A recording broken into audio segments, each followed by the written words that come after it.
Le Saint-Esprit que Dieu a donné à ceux qui lui obéissent, c'est surtout ce texte qui a donné naissance à l'expression « obéir à l'Esprit ». L'apôtre Pierre s'exprime ainsi devant ses juges à Jérusalem, mais nulle autre part nous ne retrouvons une semblable expression.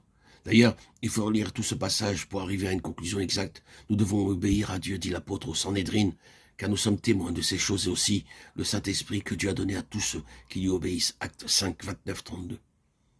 L'apôtre veut-il dire qu'il faut obéir à l'Esprit ou obéir à Dieu? Ce qui s'accorderait avec les premiers mots du passage. La distinction est importante. Et la valeur et le rapport des mots ne sauraient être compris que par l'enseignement général des Écritures qui est celui-ci.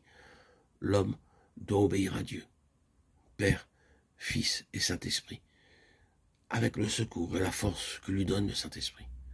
Le Saint-Esprit n'est pas l'objet de l'obéissance, mais Dieu le Père en Jésus-Christ le Fils par le Saint-Esprit.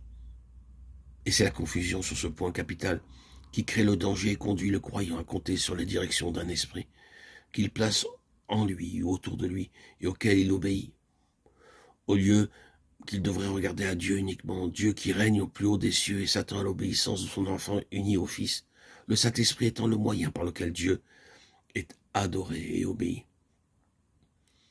Toutefois, lors du baptême, le Saint-Esprit devient si présent pour le croyant.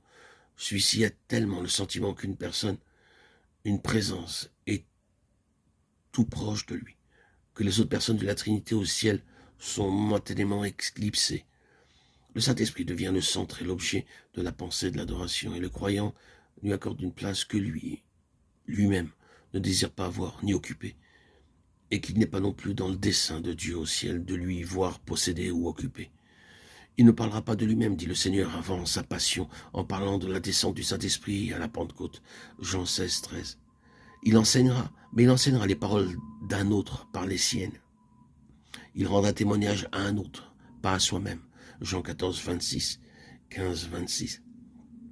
Il glorifiera un autre et ne se glorifiera pas lui-même. Jean 16, 14. Enfin, il ne dira que ce qui lui est enseigné par un autre. Jean 16, 13. Bref, toute son action consiste à conduire les âmes à Jésus pour qu'elles s'unissent au Fils et connaissent le Père qui est dans les cieux. Mais lui-même agit et travaille et demeure à l'arrière-plan. C'est lorsque l'enfant de Dieu pénètre dans le domaine spirituel par le baptême du Saint-Esprit et que son attention est captivée et retenue par l'action du Saint-Esprit que le séducteur juge le moment favorable pour une nouvelle intervention et qu'il dresse à nouveau ses pièges sous les pas du croyant. Si l'homme ignore l'enseignement de l'Écriture sur les attributions de la Trinité, obéir à l'Esprit devient son but suprême. Et toute l'ambition de Satan, c'est alors de contrefaire les directions de l'Esprit. Et même le Saint-Esprit pour ramener à soi celui qui pense lui avoir échappé, pour paralyser son action contre les puissances du mal et le rejeter dans le monde. En tout cas, le détourner d'un service actif pour Dieu. Et cette action de l'ennemi est favorisée par l'ignorance du croyant. L'ignorance du monde spirituel qui s'ouvre devant lui, de l'action des puissances mauvaises dans ce domaine, et des conditions qui permettent à Dieu d'agir dans l'homme et par l'homme.